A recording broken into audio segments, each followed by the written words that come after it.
பிரகாஷ்ராஜ் அண்ணன் அவர்கள் ஒரு பதிவு போட்டிருக்காரு, சீமானே பரவாயில்லையே அப்படின்னு. அந்த காணொலியை நீங்களும் பார்த்து கமெண்ட் பண்ணுங்க, ஷேர் பண்ணுங்க. அருமையாக பேசியிருக்காரு. எதிர்த்து நிக்கிறோம்.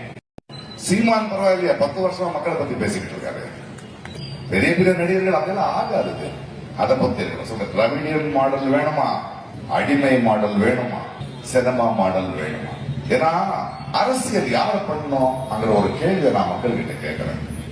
என்னை பொறுத்த வரைக்கும் அரசியல் மக்கள் நாம பண்ணணும், ஜெயிச்சவங்க வேலை பார்க்கணும்.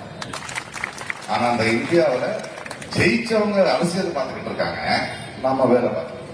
அதை மாற்றணும். நம்ம அரசியல்னா யாரை தேர்ந்தெடுக்கிறோம். இந்தியாவோட அரசியல் என்ன? இன்னைக்கு எதுக்கு தமிழ்நாடு எதுக்கெல்லாம் நிக்குது? அதுக்கு யார், எந்த அணி நம்மளோட நிக்கும், தமிழுக்காக துணிக்கும், அதை யோசிக்கணும். கடைசியா ஒரே ஒரு வார்த்தை சொல்றேன். இது ஏதோ அதிமுக அணிக்கும் டிஎம்கே அணிக்கும் நடக்கிற தேர்தலா இல்ல. விஜய் சொல்ற மாதிரி டிவிகேக்கோ டிஎம்கேக்கோ நடக்கிற தேர்தலா இல்ல. இது ஒற்றுமைக்கும் பிரிவினைக்கும் நடந்த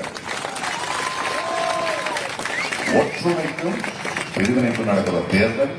தமிழ்நாட்டு மக்கள், தமிழ்நாடு எப்பவுமே இந்தியாவுக்கு ஒரு மாடலா நின்று இருக்கு. எதை திணிக்கும் போது இந்தியை திணிக்கிட்டோம், நீட்டு திணிக்கிட்டோம், எதிர்த்து நிக்கிறோம். இன்னும் வலுவா நிக்கணும்னா எந்த அணிக்கு ஓட்டு போடணும்னு நீங்க தான் முடிவெடுக்கணும். அரசியல் மக்களான நாங்க செய்ய வேண்டிய நிலைமை வந்தாச்சு. ஒற்றுமையா பிரிவினையா நல்லது நடக்கும். தேங்க்யூ. சீமான்